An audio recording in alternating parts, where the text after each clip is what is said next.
एक बार फिर से आपका स्वागत है ज्ञान चैनल पर। आज मैं सावन माह के शिवरात्रि की कहानी सुनाने जा रही हूँ। अगर आपको ये कहानी पसंद आए तो कमेंट बॉक्स में हर हर महादेव जरूर लिखें।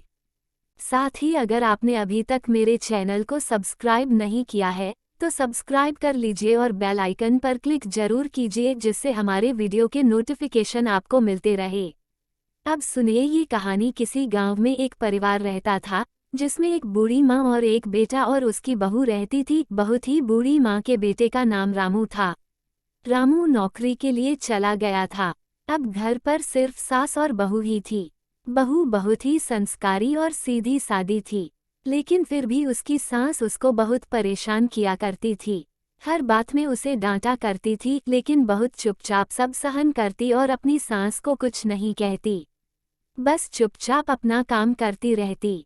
भगवान शिव की बहुत बड़ी भक्त थी। वह दिन रात भगवान शिव का पूजा पाठ किया करती थी। एक बार की बात है, एक बार सावन महीने में शिवरात्रि का दिन आया। सावन के महीने में बहू घर पर ही पूजा पाठ किया करती थी, लेकिन शिवरात्रि के दिन मंदिर जाकर शिवलिंग पर जल चढ़ाना चाहती थी, पूजा पाठ करना चाहती थी। गांव की सभी औरतें सज धज कर भगवान शिव के मंदिर पूजा पाठ करने जा रही थी।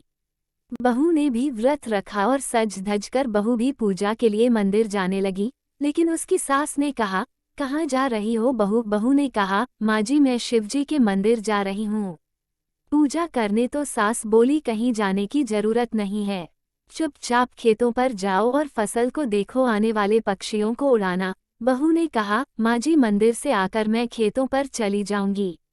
लेकिन सास ने कहा कि तुम्हारे भगवान हमें खाने को दे देंगे, चुपचाप खेतों पर जाओ। सास ने बहू को मंदिर नहीं जाने दिया। मायूस होकर बहू खेतों पर जाने के लिए निकल गई। रास्ते में उसने देखा सब लोग पूजा करने मंदिर जा रहे हैं। सब कुछ देखकर उसे बहुत बुरा लग रहा था कि वह मंदिर नहीं जा पाई। खेतों पर पहुंची तो फूट फूट कर रोने लगी। ये सब माँ पार्वती और भगवान शिव देख रही थी। पार्वती माँ को उसका रोना देखकर बहुत बुरा लगा।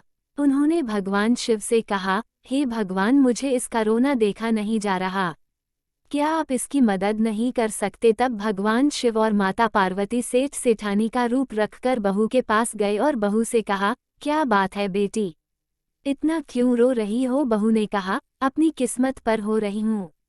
आज भगवान शिव का दिन है, सावन का महीना भी चल रहा है, सब लोग शिव मंदिर पूजा करने जा रहे और मेरी सास मुझे मंदिर जाने नहीं देती। मैं व्रत के दिन भी खेतों पर पंछी उड़ा रही हूँ। तब भगवान शिव ने बहू को बहुत धन दिया और कहा, जाओ बेटी, तुम मंदिर जाकर शिव जी का पूजा पाठ करो, हम तुम्हारे खेतों की रखवाली करेंगे। बहू उनको धन्यवाद देकर खुश होकर शिव मंदिर गई, पूजा पाठ किया, फिर घर आ गई। जब सास ने बहू के हाथ में धन देखा तो पूछा, तुम यहाँ कैसे? मैंने तो तुम्हें खेतों पर भेजा था और इतना सारा धन तुम्हारे पास कहाँ से आया? तब बहू ने सारी बात अपनी सास को बता दी। बहू की बात सुनकर सास दौड़ी दौड़ी खेतों पर गई है तो सास के आश्चर्य का ठिकाना न रहा। सास ने देखा खेतों में फसल की जगह धन और हीरे थे। सास बहुत खुश हो गई और घर आकर अपनी बहू से कहा, बहू अगले साल में भी बढ़त रखूंगी। समय बीता है और एक साल बीत जाता है। इस साल सास ने भी बहू के साथ व्रत रखा और दौड़कर खेतों पर गई। वहां जाकर जोर जोर से रोने लगी। तब फिर भगवान शिव सेठ सेठानी के रूप में वहां आए और उससे पूछा, माँ जी आप क्यों हो रही हो? सास ने कहा, मेरी बहू मुझे बहुत परेशान करती है, देखो आज मेरा व्रत है फिर भी उसने मुझे खेतों पर भेज दिया। तो भगवान शिव ने कहा, ठीक है माँ जी, आप घर जाइए, आपको वह सब मिल जाएगा जो आपको सब सच कहती है कि आपने मुझे कुछ दिया तो है नहीं। तो भगवान शिव ने कहा, तुम घर जाओ तो मैं सब कुछ मिल जाएगा। तब सास अपने घर जाती है। घर आते ही उसके शरीर पर लाल दाने निकल आते हैं। तब सास बहू पर बहुत चिल्लाती है, उसे बहुत सुनाती है।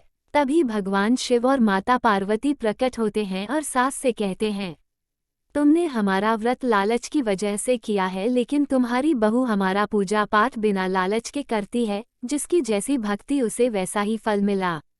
तब बहू भगवान शिव से प्रार्थना करती है कि हे भगवान मेरी सास को ठीक कर दीजिए। भगवान शिव उसकी सास को ठीक कर देते हैं। सास भगवान जी से क्षमा मांगती है। भगवान शिव और माता पार्वती दोनों उन्हें आशीर्वाद देकर अंतर्ध्यान हो जाते हैं। इसके बाद से दोनों सास बहू शिवजी के मंदिर जाकर शिवजी का पूजा पाठ करने लगती हैं और उनका जीवन खुशियों से भर जाता है। तो हे भगवान शिव, जैसे आपने इस बहू पर अपनी कृपा की, वैसे ही अपने सभी भक्तों पर अपनी कृपा बनाए रखना। जय हो भगवान शिव की, जय हो माता पार्वती की। आपको यह वीडियो पसंद आया हो तो कमेंट बॉक्स में कमेंट करके ज़रूर बताइए। साथ ही मेरे वीडियो को ज़्यादा से ज़्यादा शेयर करें। साथ ही चैनल को सब्सक्राइब अवश्य करें। धन्यवाद दोस्तों।